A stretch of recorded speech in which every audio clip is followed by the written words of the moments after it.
Thank you for joining us, colleagues, so early in the morning, but hopefully we'll make your time worth it. We're still waiting for more colleagues to join us for the conversation, but we'll start already in appreciation of everyone's time. So I'll start with an introduction. My name is Marina Kumskova, and I work for the Global Partnership for the Prevention of Armed Conflict as a Senior UN Policy and Advocacy Advisor. Today, we are happy to be hosted by UNFPA. Thank you so much for providing us the space. Rivan and other colleagues at UNFPA, very grateful for your support. And of course, we organized this meeting under the leadership of our colleagues from member states, including Dominican Republic, France, and Finland, as well as colleagues from the UN, UNFPA, and the UN Youth Office, and civil society colleagues, the Hammarskjold Foundation, GNWP Global Network of Women Peacebuilders, and GPPAC as well. So the title of our discussion is Protection Needs of Young Peacebuilders at the Field Level. We really want to talk today about what are the needs, the protection needs of young people, but we also want to spend more time in today's conversation talking about how the global policy can make a difference. That is something that we have been questioning for a long time, to the extent to which the global policy and the conversations that are taking place in New York make the difference at the field level. And we are very pleased to have colleagues working at the field level today with us on the panel to help us take a reality check on that. Before we begin, I just want to quickly mention that we are on Zoom, so the meeting is being recorded.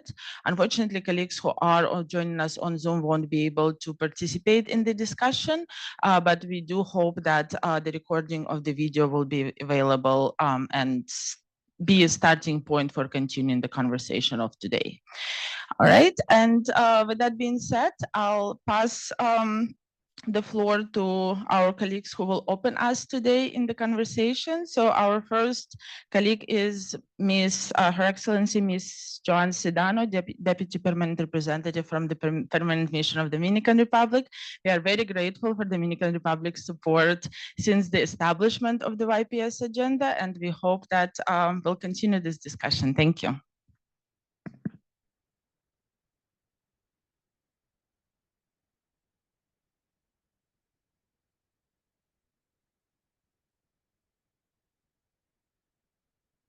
Distinguished panel we have today, I wanted to thank each and every one of you for being here and sharing your views with us.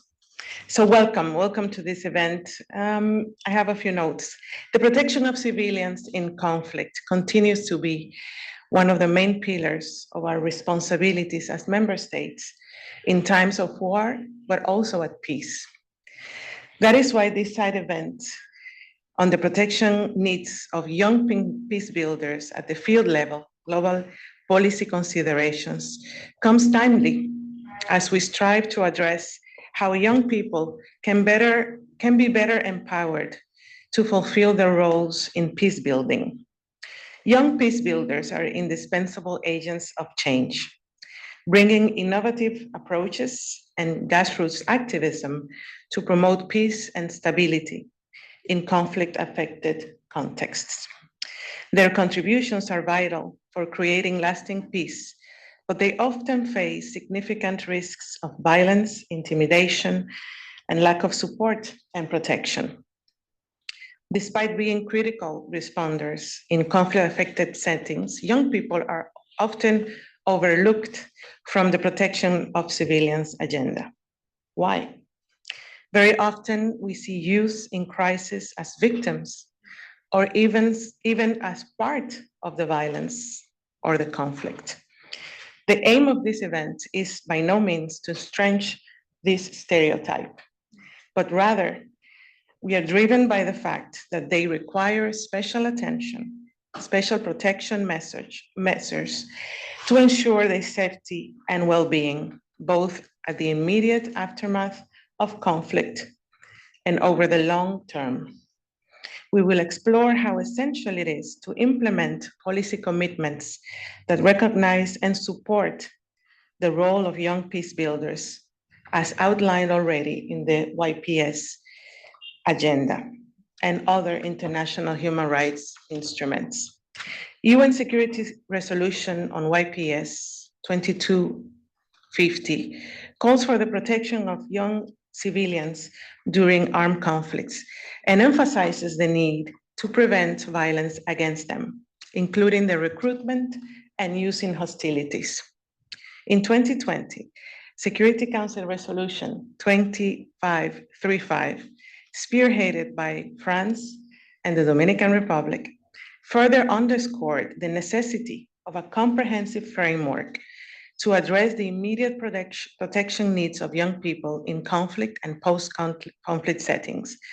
It also requested the UN Secretary General to develop dedicated guidance for their protection. The first report on protection of young human rights defenders, recently launched by the UN Special Rapporteur on human rights defenders, and the report If I Disappear, which I am sure the ASG will speak more about in his intervention, provides us already with an overview and recommendations on the protection of young people on their civic space. Despite these frameworks and efforts, significant gaps persist in the implementation and enforcement, leaving young peace builders vulnerable. The scope of the UN Security Council resolutions on the protection of civilians does not adequately highlight protection frameworks for young people. Notably, there is no specific convention on the rights of young people to ensure that they can adequately access their rights. Many young people remain excluded from policy-making processes and from resources allocated for youth-led initiatives. Additionally, the lack of comprehensive data on specific threats faced by young peace builders hinders the development of effective protection strategies. But what do we do? How do we address all these gaps? A few points on this from the Dominican Republic perspective. First, strengthening legal protection provisions. That is essential to ensure accountability for violations against young peace builders. Second, enhancing their participation in decision-making processes. This can create more inclusive policies that directly address the needs of in humanitarian settings. Third, improving data collection on the challenges faced by young peace builders can inform better policies and protection mechanisms, ensuring that they can continue their vital work in a safe environment, free of fear and reprisals. Fourth, increasing dedicated financial and technical support in order to implement those protective measures effectively, and increasing investment in youth-led peace-building initiatives, and also providing targeted financial support that can help bridge this gap. Fifth, international policies also need to be adapted to local contexts in order to be effective.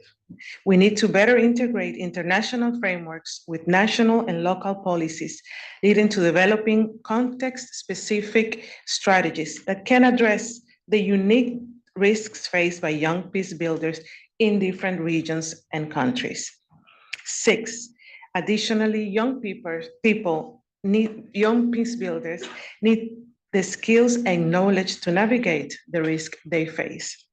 And finally, ensuring the protection commitments are upheld requires robust monitoring and accountability mechanisms. Without proper oversight, the safety of young peace builders cannot be guaranteed. In short, protecting young peace builders does not only uphold their rights, but also strengthen the overall fabric of peace building efforts. I have said plenty, maybe too much, but today we are privileged to have an array of actors, especially young peace builders with us. We eagerly look forward to hearing from them as they illustrate the protection needs and the necessary steps to ensure their safety and effectiveness. And I thank you.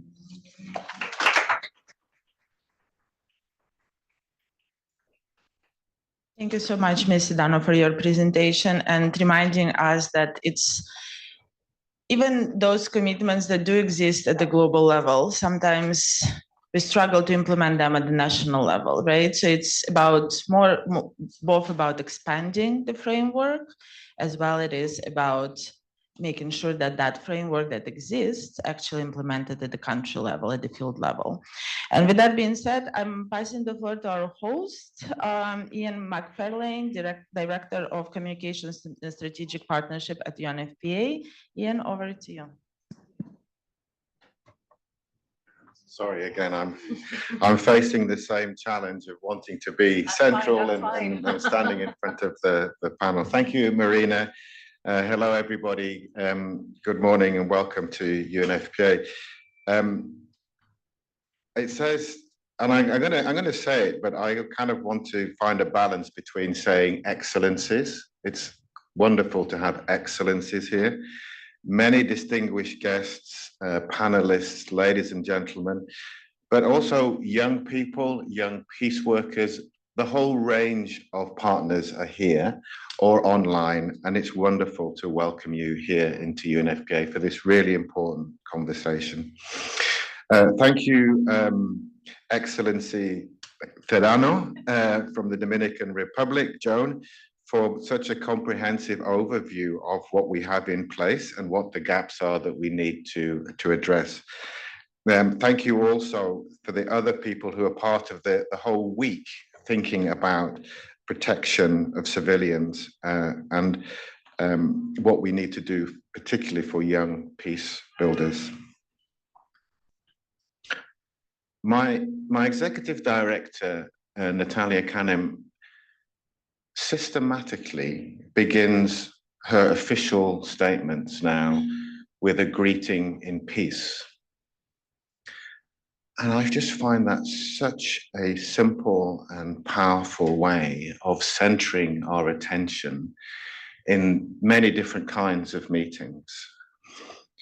And it's the fundamental purpose of the United Nations to find peace. It's the desire of the vast majority of people on our planet, and yet it is elusive. Joan and you, many of you, and we'll hear more, I'm sure, about this heart-wrenching landscape of conflict that young people bear, and they bear the burden often the heaviest. They're disproportionately affected by war, and they face horrors that are very, very difficult to comprehend. Whether that's being recruited as soldiers, robbed of education and health services, torn from their families, physical, mental suffering that often lasts a lifetime. But picking up on the theme that Joan mentioned about not only understanding the victimization of young people, I think it really is important to also see how much hope we get from young people and how important that is. Young people so often demonstrate resilience, courage, resourcefulness, and potential to help us all think about a very different world. So how we can actively engage them and help them to lead peace-building efforts and humanitarian action in their communities and globally is a really important question for us to address. And I'm delighted that we're going to be talking about that again today. I'd also like to use an example of this hope of a colleague, partner, Ms. Rodriguez Dorset, who comes from Port-au-Prince in Haiti, who is a young peace builder. She's worked with several feminist organizations as a psychologist in her community, providing mental health support to women and girls survivors of gender-based violence. And she became part of a selection of the first cohort of women peace builders, which is a joint program with UNFPA, UNICEF, UN Women, and UNAOC, as our effort to strengthen the capacity of young women peace builders and young women-led organizations. The first phase of that was supported by Australia, and the second phase of the pilot is going to be focusing on Western Africa and the Sahel. a region in deep, deep trauma.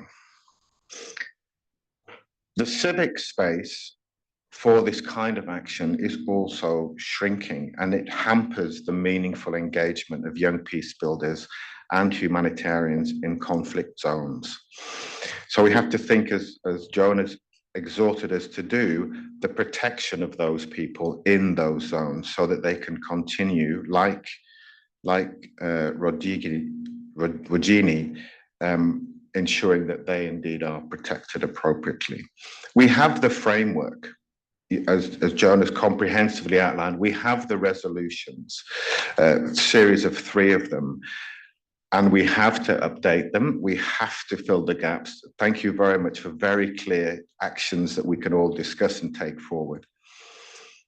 I'm very proud that UNFPA is part of that whole process. We've contributed to that agenda, building on our programmatic experience, engaging young people in conflict and post-conflict settings to help inform policies, to get the data, to actually make the changes that are needed.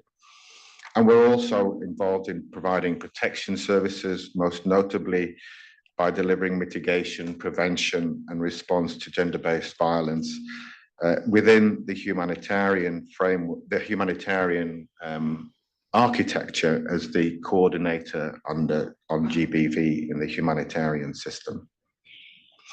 So I hope we can all bring our different experiences, pool our knowledge, harness our energies, be inspired by good practices that we will hear from our panel, motivated by what is happening on the ground, matching that with what needs to happen at the global level, and make a real difference now, but also in terms of influencing other UN processes, including the Summit of the Future, and as we go ahead. I'm very excited and looking forward to the guidance, insights from our panel and from the participants. And once again, thank you very much for what we do together, and enjoy the rest of the morning. Thank you.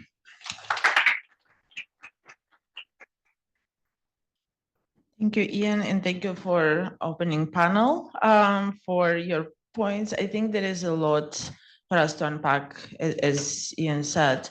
I guess we are here today to discuss the fact that have been a request put forth to the Secretary General to come together, to bring the UN system together to identify and outline the comprehensive framework for the protection of young people, but we are yet to identify what that means. And there is certainly a number of political opportunities that exist today in order to help us to do so.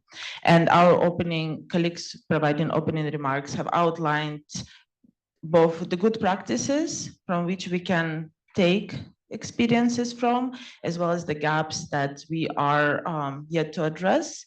And I think our panel today will definitely help us reflect on both, on the opportunities and the challenges that exist at the field level. So we will start our discussion today with young peace builders, as we should, and to hear perspectives from them. And I do want to highlight that we do not only want to bring up the perspectives of our panel, but we also want to bring up perspectives from the room.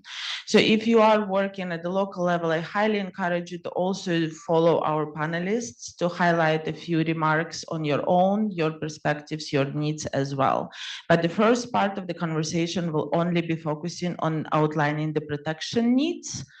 And then we will move into the conversation when we will talk about more specific policy recommendations and how to outline the global policy discussions. So for those of you who are working at the field level and are in the audience today, please plan to engage with us in the conversation. But to kick us off with the reflection on the points raised during the opening remarks, I'll pass it first, the floor to Amar Al-Mousawi, who is the young 23 years old, you can sit, you don't have to stand, 23 years old activist from Lebanon, who will be talking today about the perspectives of young people in the MENA region. Thank you, colleagues. My name is Amar Al-Mousawi. I'm the founder of Amar Creative Art Project, dedicated to social development. I utilize my peacebuilding skills to integrate art in showcasing people's stories, raising awareness about the conflicts we face and exploring possible alternatives to violence. This Palestinian kid is only 4 years old. A huge bomb exploded right next to him when he was sleeping in his own home in Gaza. He's looking for his parents around and calling them. All he can see at the moment is blood and wreckage.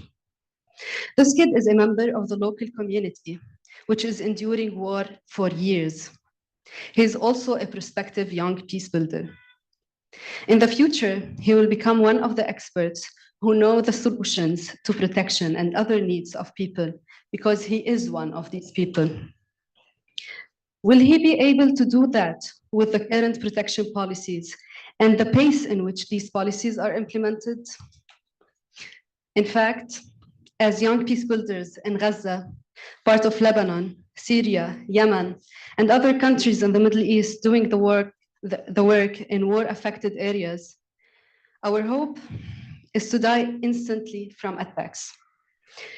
We dream to die without being tortured for the entirety of our lives. This is how low the bar is. Yet, our trust in the UN to hear our voices and deliver tangible protection to young peace builders didn't fade. Young peace builders in the MENA region are working on youth empowerment, constructive conflict intervention, mediation, trauma healing, and negotiation between conflicted parties. Adyan Foundation is one of the foundations that empower youth networks to start peacebuilding initiatives. I remember when I was in high school, I used to live in a very conservative Muslim community, and I used to believe in many stereotypes about Christians. I joined Adyan's club, where we had common activities, learning, and having fun. I was like, wow, Christians are normal human beings just like us. This is the importance of supporting such organizations in shaping understanding and protecting from possible conflicts. For immediate action, I suggest to differentiate between the situation of young peace builders in war-affected and rather fragile states. Providing such a safe space for young peace builders includes preceding geographic analysis for accessibility and the training programs on how to respond to different levels of threat, virtual collaboration and technical integration. Justice Call, with the support of a GPPAC, has recently published a paper on good practices in digital peacebuilding. This is a resource from where we can gauge a lot of good practices led by young people. Overall, enhancing coordination between UN agencies, member states, and civil society organizations to ensure a coherent approach to protecting young peace builders is a must. The conflict intensity isn't the same all over the Middle East. Countries like Jordan and Egypt, among others, are not in direct war, but their communities are grappling with their own challenges, like shrinking civic space and hate speech, necessitating protection guarantees for young people. For example, in countries like Egypt, the intolerance between some Sunnah and Shia is increasing because of the lack of understanding and communication between the two faiths. The following recommendations can support young people's needs in countries not directly affected by war. Supporting creative peace-building initiatives that create a common space for groups that suspect tension in their communities. These initiatives may involve art, sports, and scout activities. In 2022, UNDP Lebanon collaborated with Al-Fayha National Choir, where we sang the best national songs all together from all the governorates of Lebanon, which increased the sense of a friendship and decreased the sense or the level of sectarianism among us. Overall, enhancing the coordination. To sum up, the situation of young peace builders around the MENA region is critical. I hope my statement offered alternative policies for situations directly affected by conflict.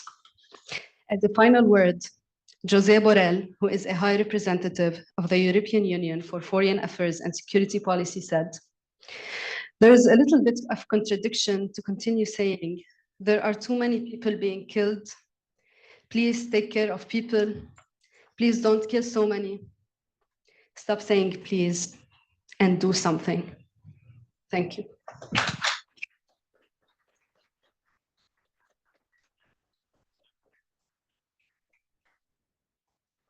Thank you so much, Amar. And I guess for the framework conversation, there are a few things to keep in mind from your presentation. There is definitely the need to differentiate of different contexts between where young peace builders operate.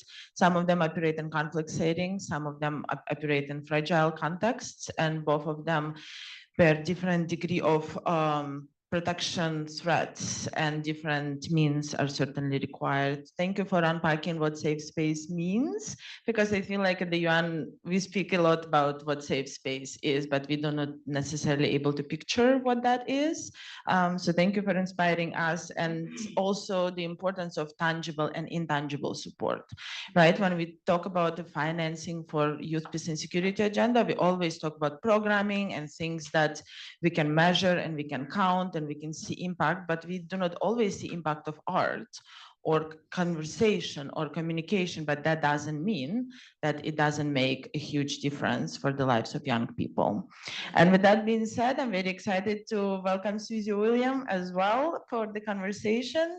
Susie is South Sudanese human rights lawyer and third co-organized peacebuilding fellow with the Global Network of Women Peacebuilders. And Susie, please, over to you. Very excited to hear your experiences from Africa. Good morning, everyone. Good morning, everyone. My name is Susie William from South Sudan. Not to waste a lot of time, I'll go straight to some of the points I'm going to share with all of you today.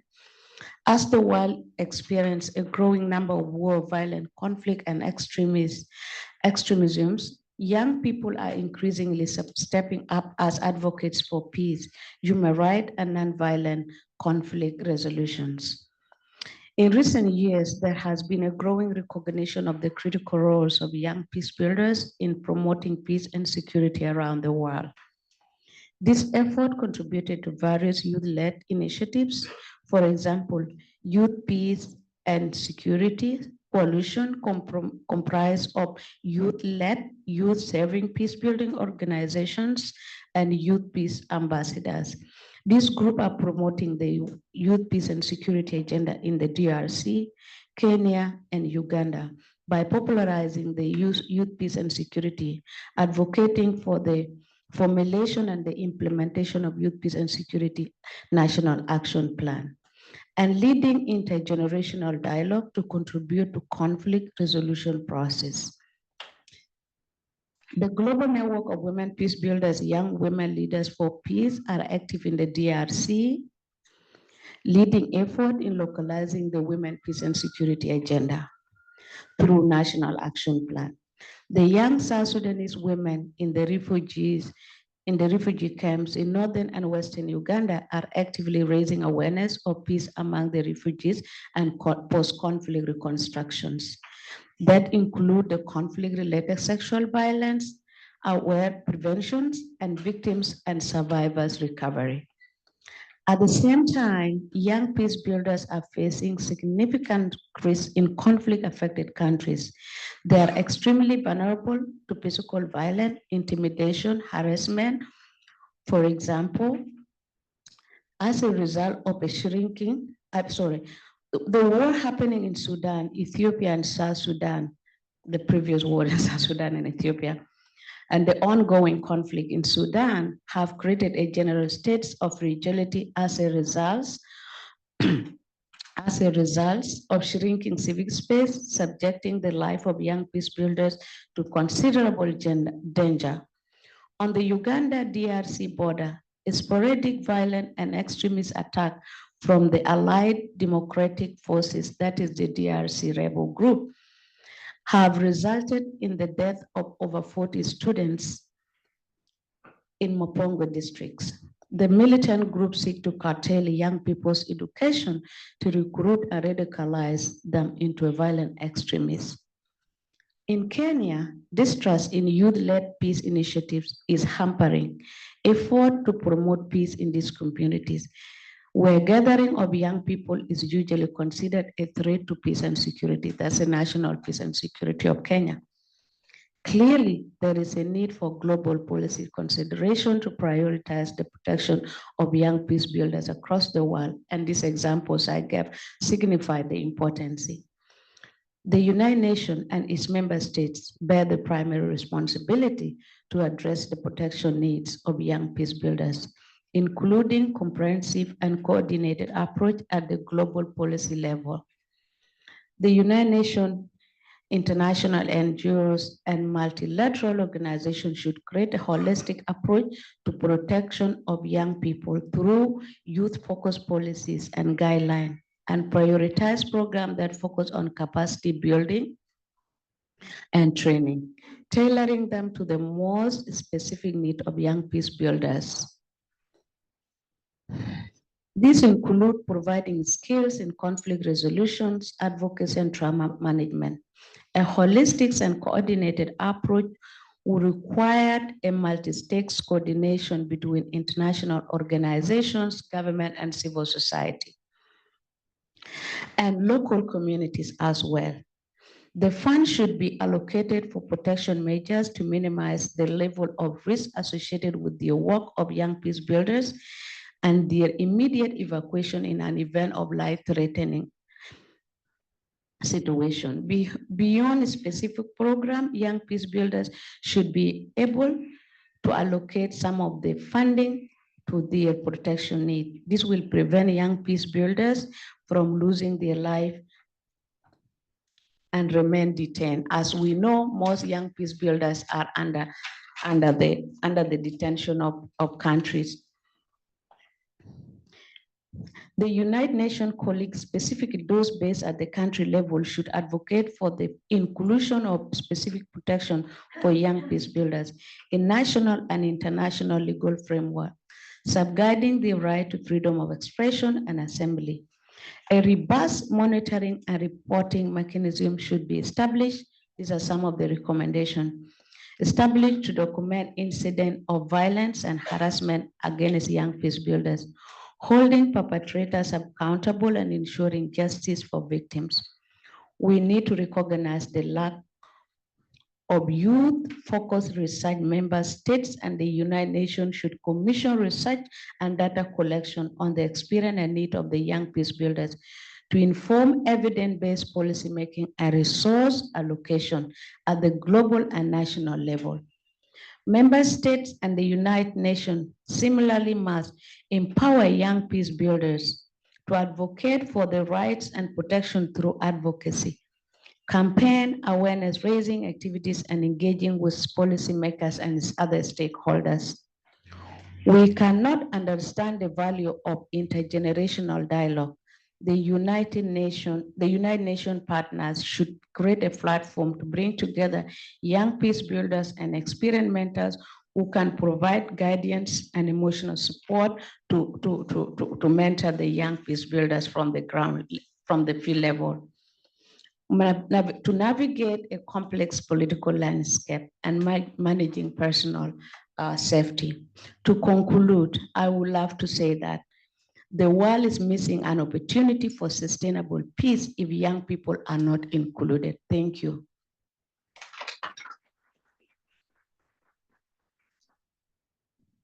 Thank you, Susie. As always, a lot of information and a lot of points raised. I think some of the things to consider for the framework conversation again is the need for a comprehensive risk assessment as well as emergency response. And this is something that's important to recognize, that we do not have rapid response windows necessarily for young peace builders as much as we have for women peace builders, right? So that is something for us to consider as well. And the specific needs of young peace builders, because sometimes we tend to think about the words young people and young peace builders as synonyms, which is not necessarily the case, right? Because there are different ways in which young people engage, and not all of them engage in peace building. And what are the specific challenges that peace builders face? That is important to reflect on. I kindly ask colleague Raquel from the UN Youth Office to help us with the microphone. I'll take maybe 2 reflections from the room first, just to hear from other civil society colleagues in the conversation. So please, if you do want to share maybe 1 or 2 minute reflection on the situation of young people in different contexts, please raise your hand.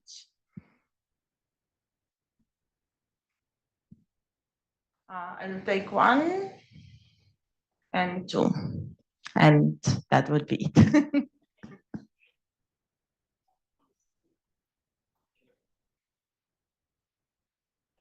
Thank you very much.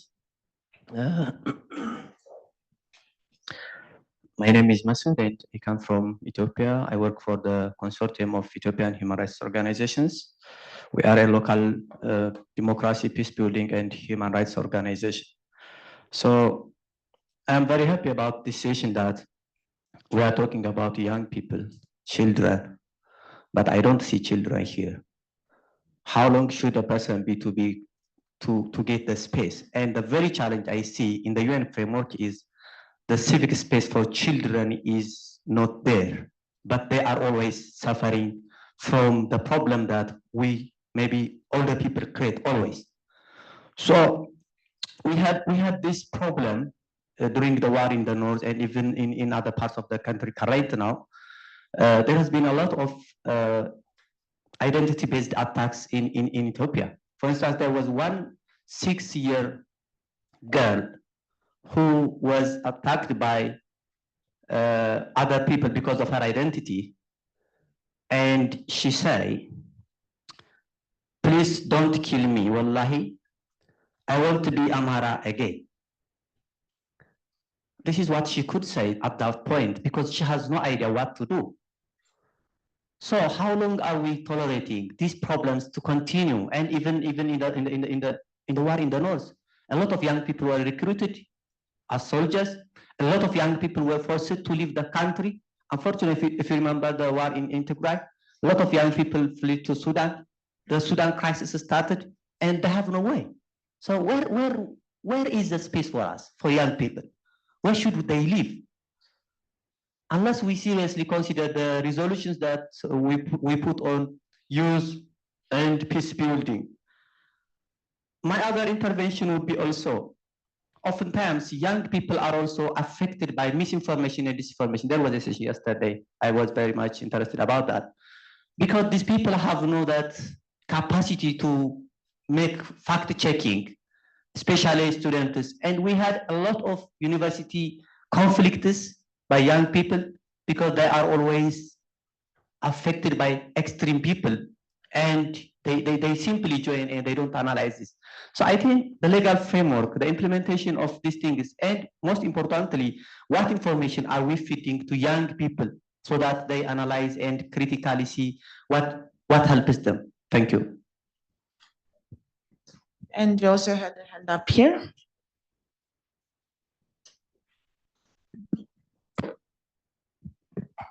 Hi, this is Koichi from Department Peace Operations of United Nations, Office of Rule of Law and the Security Institute. I would like to just address the crucial roles that youth plays in peacekeeping context. UN peacekeeping missions play an important role in youth protection efforts, especially through 3 tiers of protection of civilians offered by such missions. First of all, it's about most obviously physical protections offered by establishing safe zones, conducting patrols, and deterring potential aggressors. Secondly, PKO also contributes to protection through, as mentioned before, dialogue and engagement, giving young people space to voice their concerns and propose creative solutions. For example, in the Central African Republic, MINUSCA proactively engaged young people and youth organizations to participate in local peace process, including 4 local peace agreements in 2022 and 2023.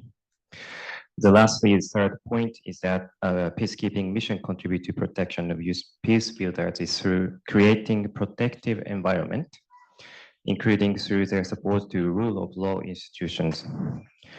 For instance, in South Sudan, UNMISS regularly engage with chiefs, women, and youth leaders on the deployment of mobile court and other judicial accountability mechanisms to address the intercommunal violence, which already explained about intercommunal violence disproportionately affect young people. Including youth in such consultations allows them to feel increased ownership in the peaceful resolutions of disputes. It is increasingly important as evidence shows a growing mistrust in governance institutions by young people. In conclusion, peacekeeping missions play a vital role in advancing the youth peace and security agenda by safeguarding young lives, empowering youth participation, and upholding their rights. Peacekeeping lays a foundation for a more peaceful and inclusive future. Missions must continue and strengthen their efforts to ensure that young people around the world can live in safety. Thank you very much. Thank you. Raquel, there is one gentleman there that had his hand up. Sorry, I'm only calling on men, but that's not intentional. In the second part of the discussion, I'll be only calling on women, so if that's okay. Thank you. Good morning. My name is Alberto Solis Castro. I'm a Mexico Human Rights Senior Fellow in an organization named Global Exchange, and a member of a peace-building Mexican organization named Serapaz. I am here to highlight that protection of civilians is not only needed in situations of international conflict, but also when it comes to internal conflict. Chiapas is a state in the southeastern Mexico with a wide border with the Republic of Guatemala. Historically, it is one of the states with the highest concentration of indigenous communities, and unfortunately with the greatest marginalization and social inequality. There has been a high military presence and tension after the indigenous rights movement Zapatista Army of National Liberation emerged in 1994. The government repressed the armed movement through the formation of paramilitary groups that led to the assassination of dozens of community leaders and hundreds of forced displacements in the indigenous communities. To this day, the demands of the indigenous movement have not been resolved. Recently, since 2021, the dispute for territorial control in Chiapas between the two main organized crime groups in Mexico has generated a new wave of violence with murders of civilians in various parts of the state. The bases of paramilitary groups trained and armed by the government have been recruited in many cases by organized crime. Despite the history of violence in the region, there has also been a history of peace building. The peace process started in 1994 led to the emergence of a generation of youth indigenous people committed to the construction of peace based on their traditions and culture. Since then, they have worked together with the civil society organizations and the Diocese of San Cristobal in community mediation, organization, and nonviolent resistance and peace promotion within a regional historical process. Today, civil society organizations, indigenous leaders, and peace promoters, particularly young people, face a new threat to their work and survival due to the action of organized crime in the face of inaction or collusion on the part of government authorities. The effects on the population range from the murder of community leaders, forced recruitment, mainly of young people, the disappearances of people, forced displacement, extortions, and territorial control and control of daily lives of all people through fear. The federal government, far from recognizing the seriousness of the situation, which has worsened even more in the light of the coming electoral process, has disqualified and accused civil and human rights organizations of aggravating the problem by exposing them to greater risk. In contexts where peace building needs are often not recognized, young indigenous communities leaders do work to sustain peace while facing severe threats. International community should not stay silent and work to support their needs in this context. Thank you so much for highlighting again that the young peace builders do have their needs not only in conflict settings, but also in highly fragile contexts. With that being said, I bring it us back to the panel and pass the first word in the next part of our discussion, which is on global policy considerations. And with all of the points that were raised by colleagues from civil society, what is that we can do? So I'll pass it to Felipe Pauler, who is Assistant Secretary General on Youth Affairs, to kick us off with brainstorming on the global policy consideration. Felipe, over to you. Good morning, and thank you, Marina, for moderating this panel. Thank you. I think the room is small, so and my voice is loud. So, and thank you, Amar and Susie, for sharing your reflections that come also from the perspective of young peace builders. So I think that the message is much more powerful when it comes from you, and also thank all the colleagues that participated from the audience.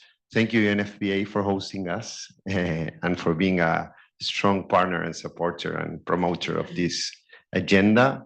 Thank you also all the ambassadors, embajadoras presentes.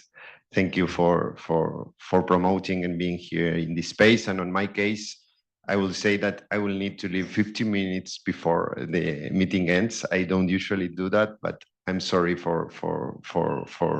and I want to excuse myself for that.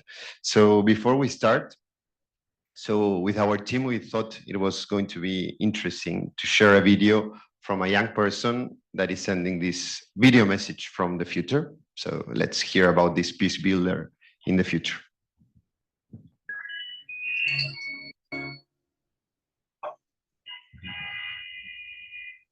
Hi, I'm Simran, and I'm coming to you from the future. In this era, we do not worry about bombshells falling on our roof or fear walking down the streets.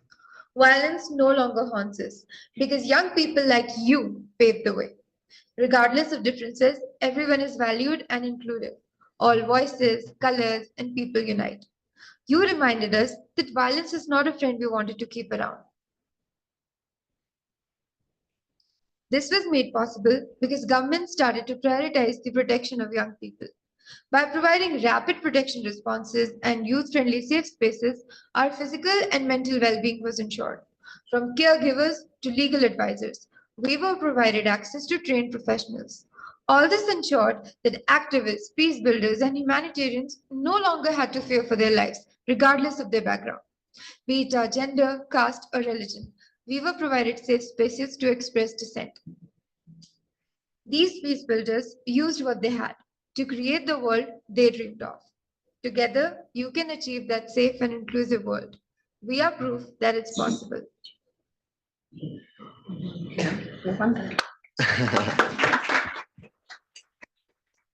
So thank you, Simra, she's coming from Paxterra, but she's really based on India.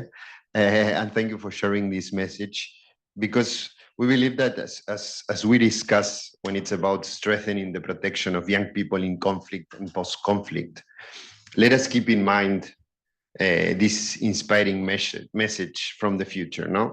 That peace is possible, and peace is about commitment, and it's about governments prioritizing the protection of young people. So I really believe that today's event is timely in a moment where we are facing the highest number of conflicts since the Second World War, and in a world with a rapidly shrinking civic space. So, as reported by the Secretary General of the United Nations, armed conflicts in countries such as Sudan, Ukraine, Gaza, have increased people's vulnerability, including threats that experienced specifically by young people. The destruction of civilian and critical infrastructure has disrupted young people's access to essential services, such as health, education, while it intensifies internal and cross-border displacements. And these conflicts have also had a disproportionate impact on the mental health and the well-being of young people, especially marginalized youth groups. I'm not saying nothing new, but I think it's always important to remind us what is happening. The independent snapshot series on advancing the youth peace and security agenda, that's a snapshot published by the Youth Office, documented that 65% of respondents are aware of threats that young people face when they take up active roles in their community or society as peace builders or peacekeepers.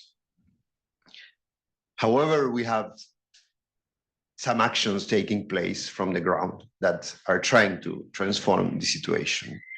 Our colleague from DPO was sharing some results, and I wanted also to share about it.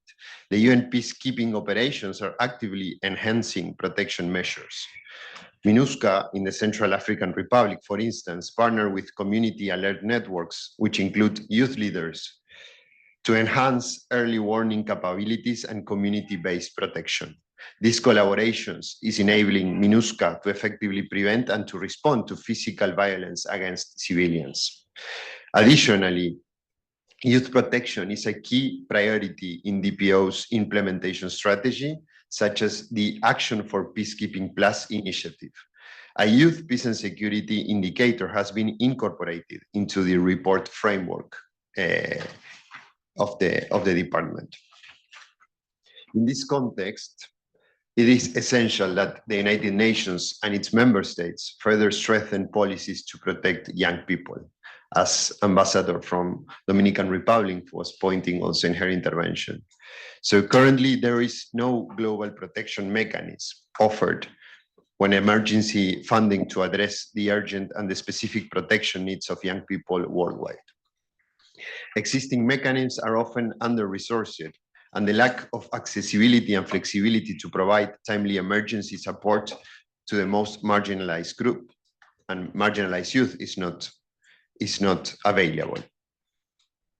But how can existing and upcoming policy processes at the UN can their support the protection needs of young peace builders? And I think that's one of the answers why we are here to have this conversation and this reflection, inviting also young peace builders and civil society.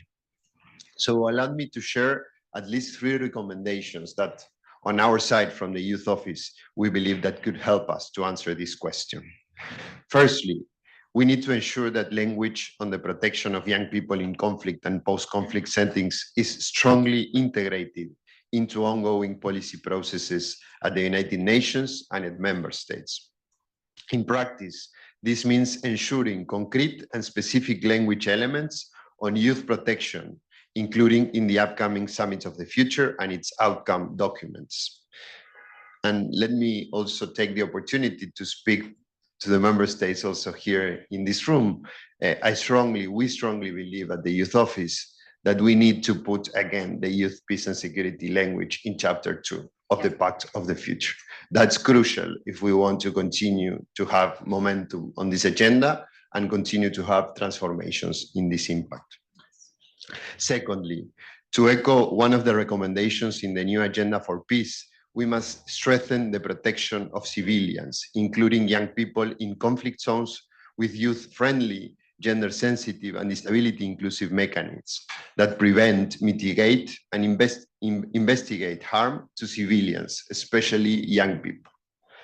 Thirdly, we need to improve data collection on the protection risks that young people face in conflict and post-conflict zones. Collecting data, disaggregating data by age, gender, and disability is essential if we want to understand the specific barriers and capacities that young people face in conflict settings. Initiatives such as the first ever global report on protecting young people in civic space, If I Disappear, that the ambassador of Dominican Republic kindly mentioned in her intervention, and the global research on youth with disabilities launched a few months ago, are crucial to ensure and to update evidence base that can be used for target advocacy and policy development to strengthen young people protections. So let me end, and as we move forward in defining the strategic priorities of the newly established youth office, safety and protection will remain essential when it's about to advance on meaningful youth engagement.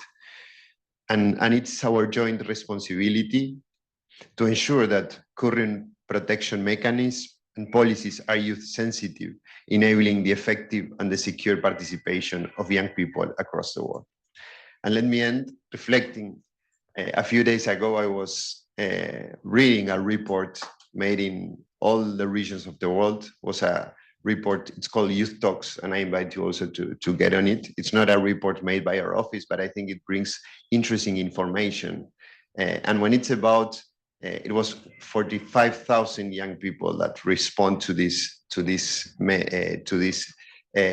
report. And when it's about thinking about the future, there's one common value around all the regions when we ask young people how they imagine and what's one value for the future, and it's peace.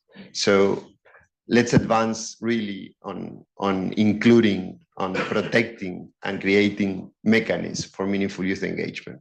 Let's take this opportunity this year on the summits of the future to make that transformation. So thank you very much, and thank you, the panel, for inviting me today. Thank you, Felipe, for your remarks and outlining some of the concrete ways in which we can make a difference, including with the Summit of the Future process and with the Pact of the Future. So maybe just to reiterate the support for references to YPS agenda in the Pact of the Future language, but also to recognize that we do need this language, not because it's just there and doesn't make a difference, because a lot of it is about how we fund things, right? If they're not in global policy, then that is very hard to create funding mechanisms for it. So if we are serious about taking action at the country level, then we need to be serious about what language is in the global policy as well. And with that being said, I'll pass the floor to Her Excellency Ms. Griselda Lopez, Permanent Representative of the Permanent Mission of El Salvador to the United Nations. Griselda, over to you. Well, good morning. It's such a pleasure to be here. I feel energized to be surrounded by very inspiring young Peacebuilders. Thank you so much, GPPCA, for organizing these events, and very great to see my colleagues from other permanent missions. As we come to the end of a very fruitful POC week, it's time to reflect on the future. And what a better way to do this, being surrounded with young people that are building the future. So thank you so much with that. And also, we really appreciate all your insights and everything, what you're doing in your countries. So many things have been said about the role of young Peacebuilders, not only in conflict situations, but also in other fragile situations. But in that sense, I want to share what we're doing in my country, where we're still trying to build our peace. And the role of young people definitely has been crucial. So I have two examples of what we're doing in El Salvador, and later I will build upon about what the ASG was mentioning about what we can do in the UN to connect what many of you are doing in the ground, but how we can give this international framework within the UN. So in El Salvador, imagine more than half of our population are under the age of 30. So this is definitely a great potential for our country. And we have understood many of the things that you said, intergenerational dialogue, but also creating these safe spaces for mutual understanding between young people. And one of them is the CUBO. CUBO is the acronym in Spanish for Centro Urbano de Bienestar y Oportunidades, which in English is the Urban Center for Wellbeing and Opportunities. So these centers are basically communal centers that are throughout the country, and they are run and administered by young people that are from these local communities. And what it gives is not only this space for different activities, but also for them to learn languages, training about leadership, doing sports, and also the young children are benefit with that, with books provided by the government, and also very interesting to provide these spaces for the parents to play with the children, talking about children engagement and children opportunities and so on. So even though it's a lot of attention and focus on youth, also the young people are leaders, and they understand how important their work is in their communities, providing them also this sense precisely of ownership and community. And the other initiative that I really like very much, it's a project that is financed by the Peacebuilding Fund, and it's called Mujeres Guardianas para la Paz, Women Gardens for Peace. And even though it's very centered in women leadership, there is a very interesting component about intergenerational dialogue and solidarity. And one of the most important activities that was launched last year was precisely a dialogue between women that were survivors from the civil conflict more than 30 years ago and young women. And it provides this space for them to understand what happened more than 30 years ago in order to not repeat the same actions again. So it's about this intergenerational solidarity, but also this intergenerational dialogue that we need so much if we want to build peace. And one of the things that really hit me is that when I was reading the report of those dialogues, is that these young women that survived these horrible and darkest times of our history, they said, well, this is what I went through, but this is my vision of peace. This is where I want the country to be. And also it gives our young women this sense of responsibility. Yes, this is what I can do. This is how I can continue building peace in my country. So having shared those, from my point of view, powerful experiences of what we're doing from our own context, from our own needs in building peace and the role of young in these efforts, I want to jump in on how we connect what we're doing in the UN to local level to help you. And the first, it's definitely the PAC for the future. I agree with the SG that we need those reference backing up, not for the only issue of having those references, as our moderator said, is because it will provide also that important reference for future actions, not only here in the UN, but at local level as well. So definitely, I heard you. El Salvador was actually one of those delegations that was pushing for that reference, and we will continue doing so. The other is that we need your support to continue encouraging member states to definitely walk the talk and commit to develop national action plans on YPS. We need that because at the end, we have the resolutions on YPS, but we need also how to implement them in national levels. And that's why we need these national action plans to provide this framework. But everything is not enough. It's wishful thinking if we don't have the resources. So that's why I fully echo with what your moderator said about financing. And that's why it's so crucial that us member states engage actively and constructively in discussions such as the peace building financing. Specifically because, as I mentioned with the project of Gardens for Peace, the PBF, the Peace Building Fund, is making a difference in many countries, such as El Salvador. So we need to engage on that. We need to have serious conversation on not just drafting resolution on peace building issues, but providing them with adequate and sustaining finance. And the fourth, definitely agree with what Her Excellency Joan Sedano mentioned about the call to the SG to develop dedicate guidance on the protection of young people. And my last point, it's what is coming next year with the Peace Building Architecture Review. This is gonna be a very important process in which we're gonna basically take stock on what has been done on peace building issues, but where do we want to move forward? And here I have maybe some food for thought for you, GPPCA, but UNFPA too, and others that are here.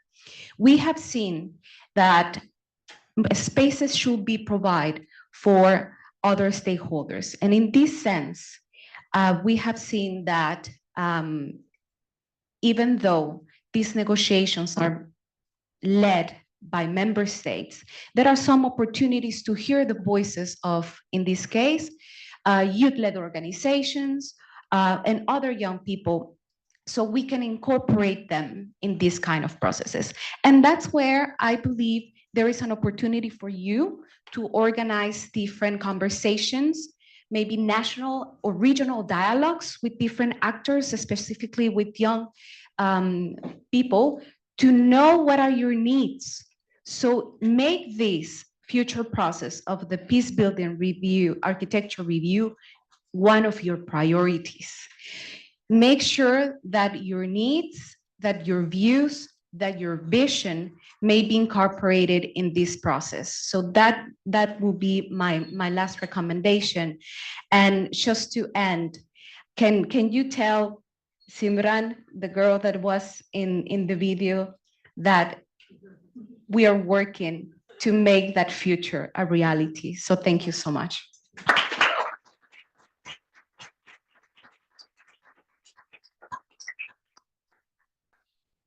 Thank you, Your Excellency.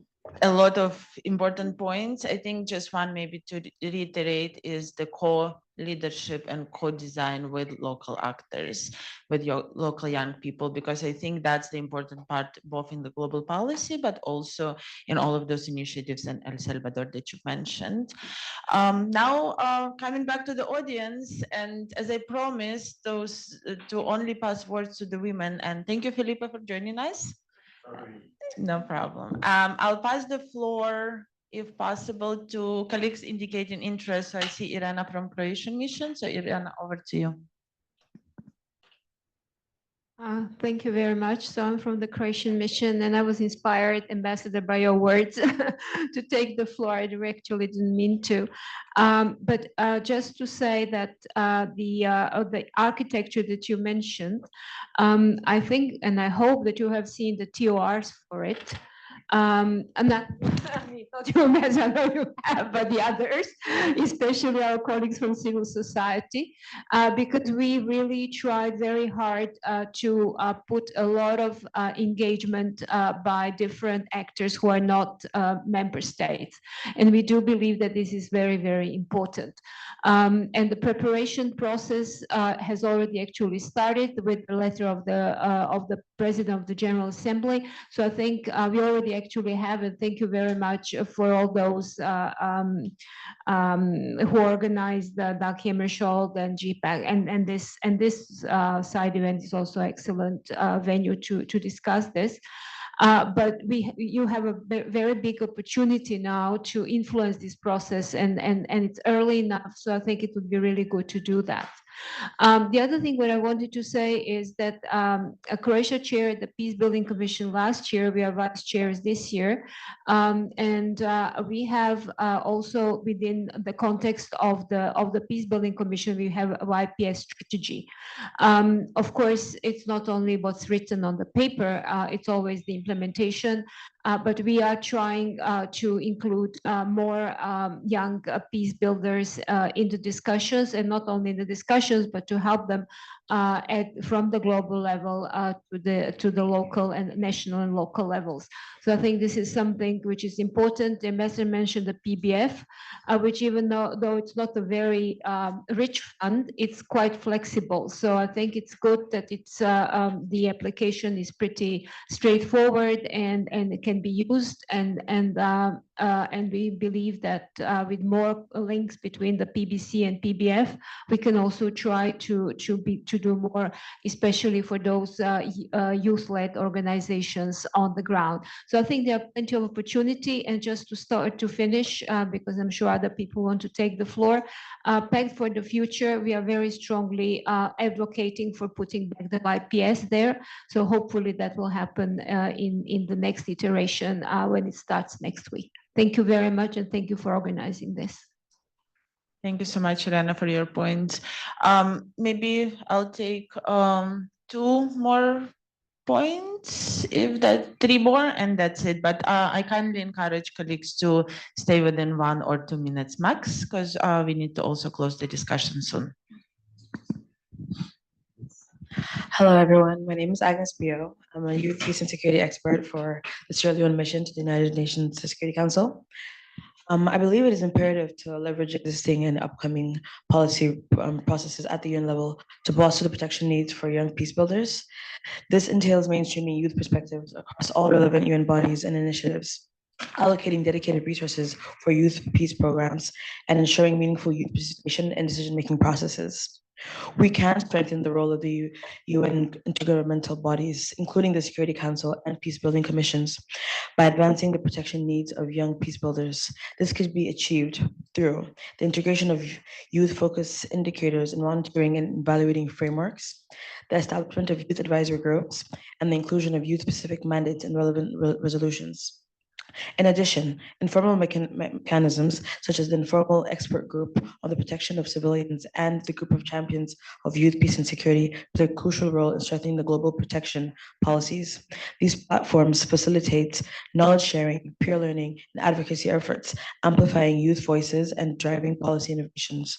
The informal mechanism of harnessing informal institutions to strengthen social protection for the rural poor can support strengthening the global protection policies in several ways, such as complementing formal social protections, tailoring to local contexts, enhancing resilience, and promoting inclusivity. Overall, while global policy frameworks provide a valuable foundation, they must be complemented by localized strategies that draw upon global experiences and initiatives emerging from the field. Top-down policies as well as bottom-up practices are needed to effectively address the challenges faced by youth in conflict-affected areas and violence-prone areas. Thank you. Click over here.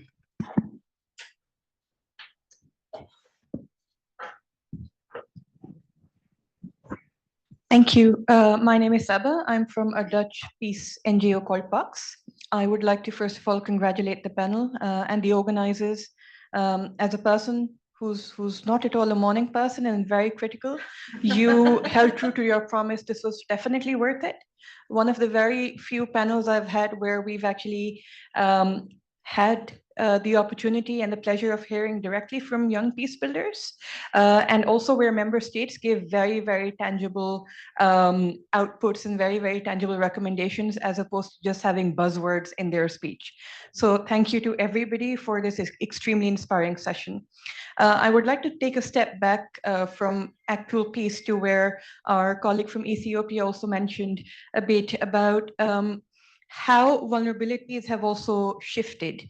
From the context I work in Iraq, we've seen vulnerabilities when we asked civilians who the most vulnerable population group was. In 2017-18, it was adolescent women, because ISIS was recruiting them as child wives and not really recruiting them, basically forcefully taking them, raping them, and saying they're married now to these fighters.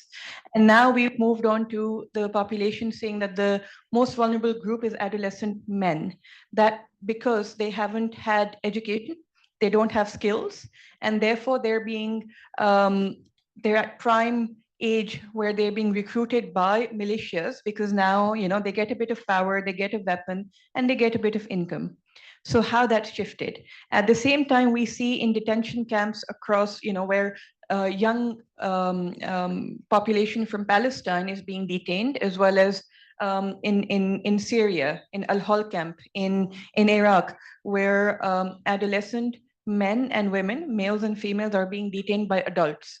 And that's sowing the seeds and facilitating like a new extremism sort of, coming forth, which is quite sad, given the work that the youth leaders are doing, given how even here in the US, it's the student movement that's really talking about the Gaza and really moving the country as opposed to politicians, right?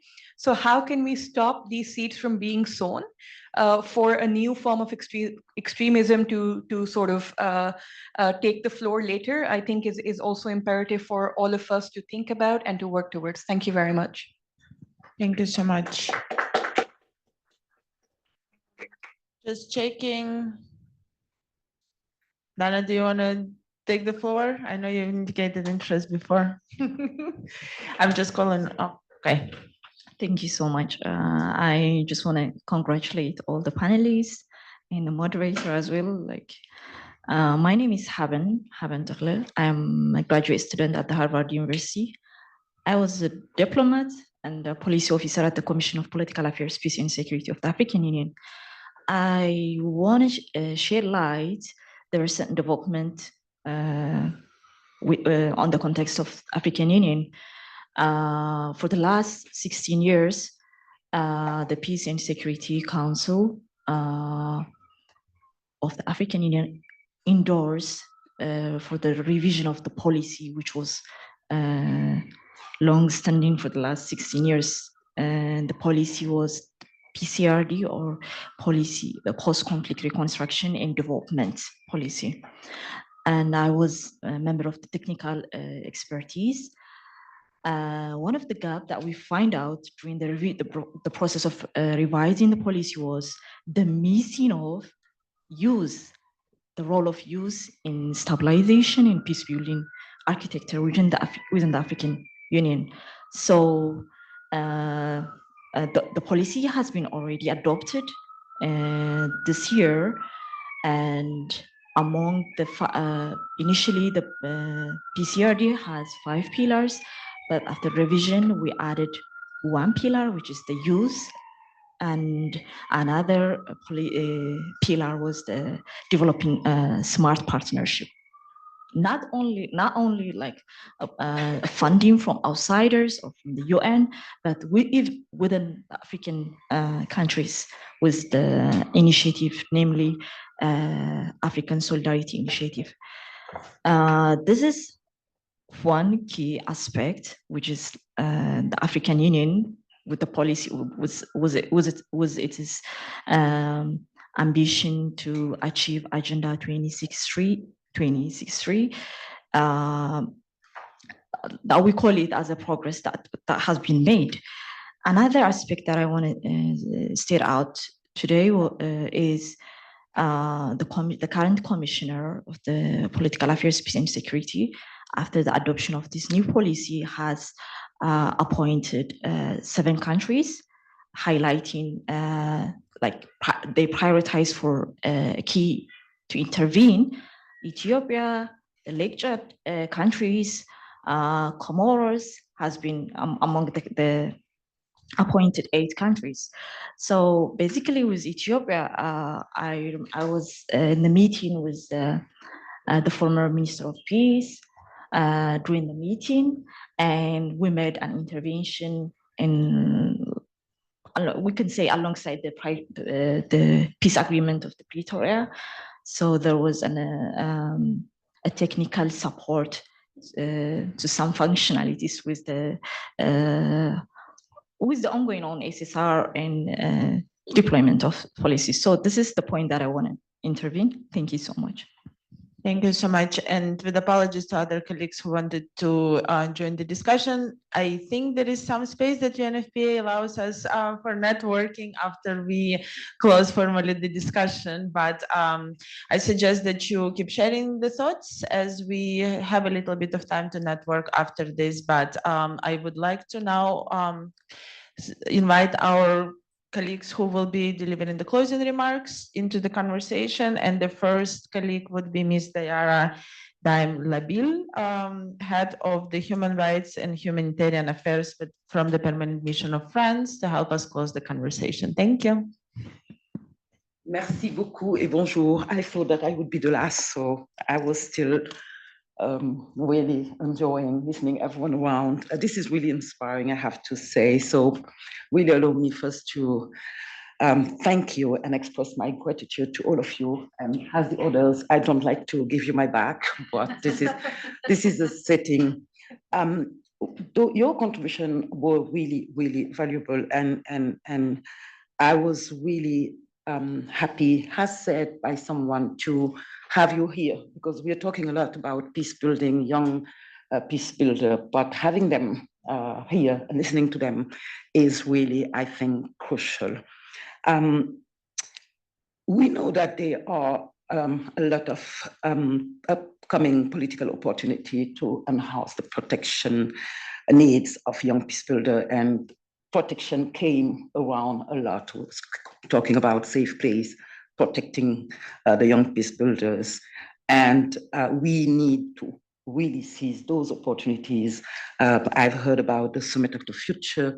We were talking about the architecture of the review of the architect of peace building. And we need to, it's really up to us to seize those opportunities to advance the engagement and what we are committing to do for peace, young peace builder. We've heard you, Susie, when you said peace builder, young peace builder has to advocate themselves, and I think that that's what you are doing here, and that's why you also need to be protected. I really like to emphasize the complementarity role of UN intergovernmental body, notably the Security Council and Peacebuilding Commission. Juan, thank you for referring to the action we had in 2020. That was very important. The others talk about everything else, the other part of the UN, the civil society, and other organizations. But I think that two important bodies here in the UN have a crucial role, the Security Council and the Peacebuilding Commission. When it's come to the Security Council, and Johan, you talked about it, so I won't be needing to develop more. The Security Council played a central role by adopting in 2015 the resolution 2250, which were the first one entirely dedicated to recognizing the significant and positive role played by youth in maintaining and promoting international peace and security.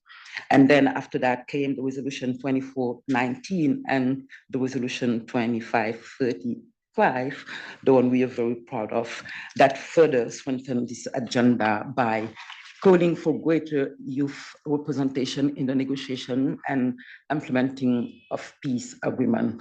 Someone else in the audience talked about allowing young peace builders to participate in a peacekeeping operation and mission. And I think that it's important to have the input while designing the strategy of those operations. And we need also to implement the biannual Secretary General Progress Report on Youth, Peace and Security. And this resolution in 2020 was important because we were mentioning for the first time the implementation of measures outlined in a youth, peace and security agenda within peacekeeping operation. So these resolutions have enhanced the consideration of youth people protection needs in UN discussion to make sure that they were going to be the missing piece as they used to. And I have to say that listening to you allow me to understand what the title of the report meant, because I was struggling to understand when we're talking about the missing piece. So thank you for that too. But we need to face the reality. Much remains to be done. Amra talk about what happened in Gaza, showing us this picture, and someone talk about what is happening in Ethiopia as well. And thank you, Sisi, for emphasizing what's happening in Sudan, in DRC, where the situation of young people is really dreadful. We know, and you talk about it, young people continue to be disproportionately affected by conflict, in conflict situation, but as said by our Mexican colleagues, even in other kind of situation. And whether it is in terms of casualty, injuries, displacement, we talked about detainees, those young detained in every place in the world. We talked about displacement. You talked about the fact that they are sometimes dragged and recruited as soldiers being a victim. The impact of war on their mental health or access to basic service of education, it's just, they are our present and they are future. And if we don't address that, then maybe there is no future for us at the end of the day. And then, as member state, but I was about to say, all of us have this responsibility. We have an obligation to go further and be more concrete to operationalize, sorry for the pronunciation, but to operationalize the commitment made within bodies such as the United Nations and Security Council. We're not only talking about wishful thinking. We absolutely indeed need to be concrete. And after the Security Council, I think that the Peacebuilding Commission and its existing mandate is really an important and crucial instrument. I was thinking notably through the Youth and Gender Equality Promotion Initiative, because it's important to talk about gender too, and to take into account the role of all youth, but I do believe that we women are also very important on this. We were talking about having all this initiative and resolution and document and commitment is something, but again, to make it concrete, finance is definitely important. So the United Nations Peacebuilding Fund, which is a quite innovative fund and need to be used for your young youth empowerment and participation project. And the fund is actually used for 1,000 of conflict-affected countries since 2006. And maybe we need to listen to what has been said earlier, and see how we can use it more efficiently elsewhere. In any case, as France, we welcome the United Nations approval of 50 million in annual mandatory contribution, which is definitely very important to finance this fund starting in January 2025, because now it won't be only the voluntary contribution, it is going to be something regular. And this way, supporting the protection need of youth, is no longer, we can come on all member states for that. Really, it was difficult, but we managed. So again, that, as I said, having this fund means that it's not now dealing with the protection need to a variable in our UN program, but this is really a commitment. It is a fully integrated component of our collective action, and it's important. I know that we have no time, and I will so long, just to insist on the fact that as we did it, France is committed to leveraging all opportunities to enhance the protection of young peace builders. As a permanent member of the Security Council, will continue to advocate alongside all of you for greater youth inclusion in Security Council debate. We've already did it when we got the presidency, as inviting them as briefers and having a systematic consideration for their needs in our initiative. And I think that just to conclude, the upcoming debate on youth peace and security agenda on May 28 will be a concrete opportunity in this regard. And again, let's, as you said, Griselda, try to make the wish of Sangwa a reality. And I thank you.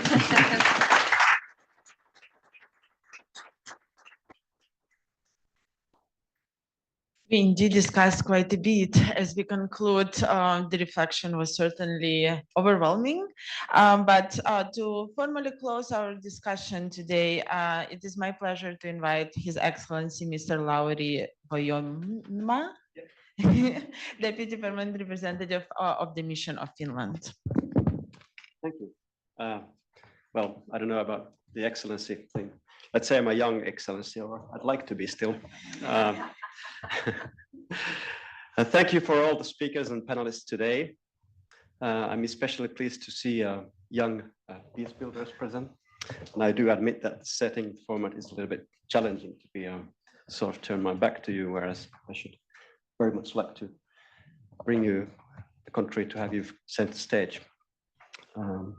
I'm happy that today's event was focused on the pillar youth, peace and security that too often goes unnoticed, the protection of young peace actors and peace builders. Today, and I think this was very well noted by the gentleman from Ethiopia and others, the civic space for young people is shrinking, both offline and online. Your protection is needed more than ever. And I do think quite strongly, actually, I feel that this is a comprehensive task, comprehensive effort that we must engage on.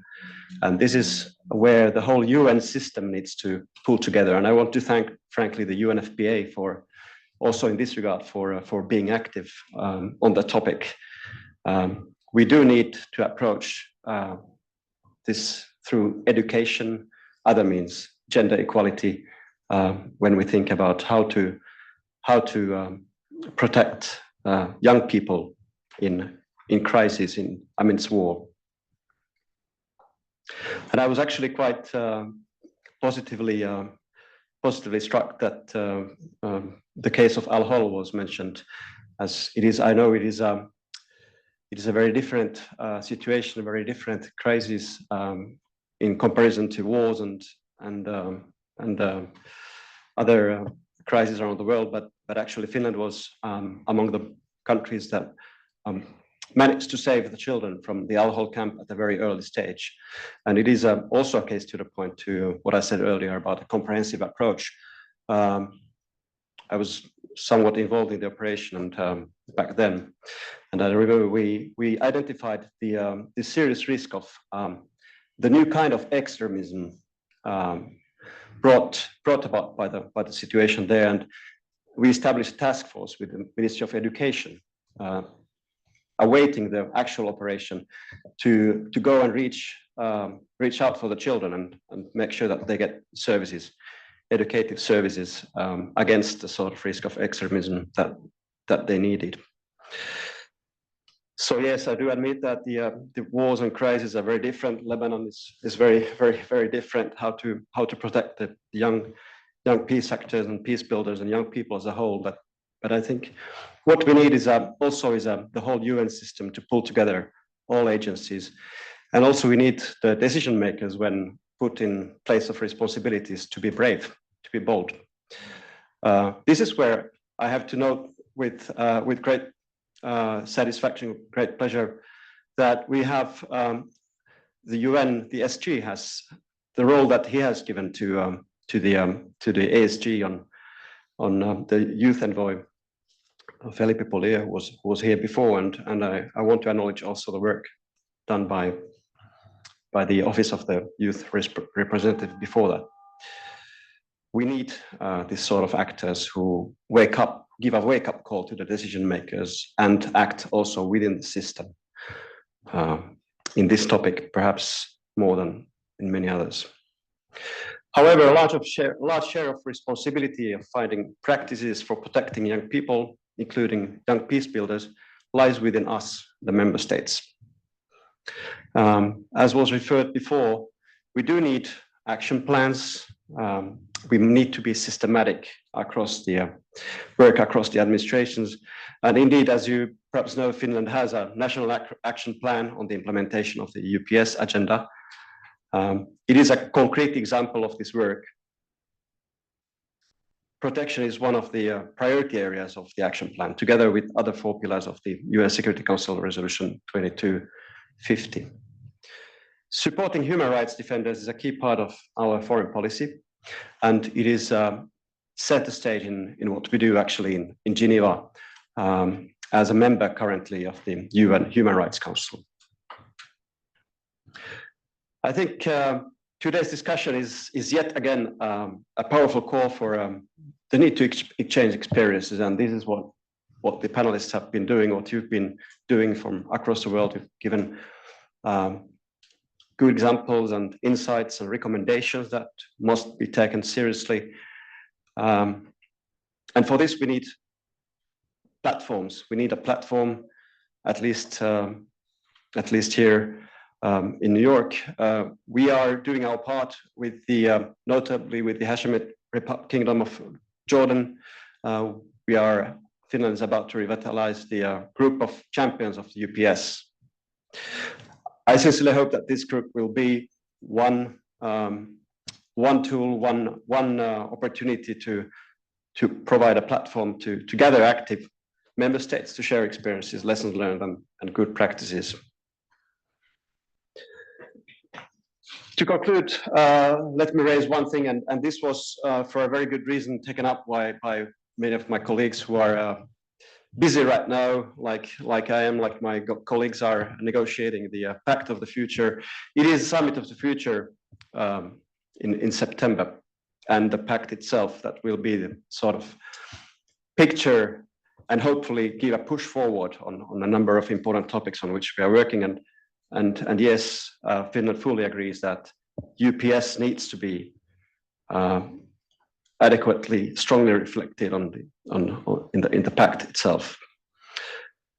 It is vital to ensure that the UPS remains on the agenda of the Security Council, and hopefully the Pact will be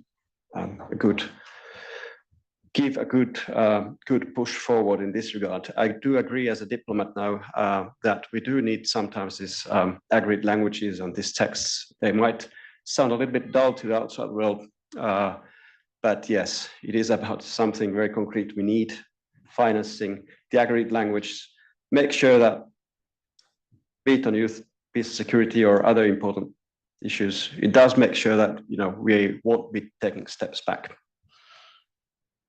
So all help to push this agenda forward is greatly appreciated, and I know I'm talking here to the sort of I'm preaching to the people who are at the forefront of this effort. We need to take the effort and the message to more widely to the UN system and to the member states, and work in concrete terms on our agenda. So I want to thank you.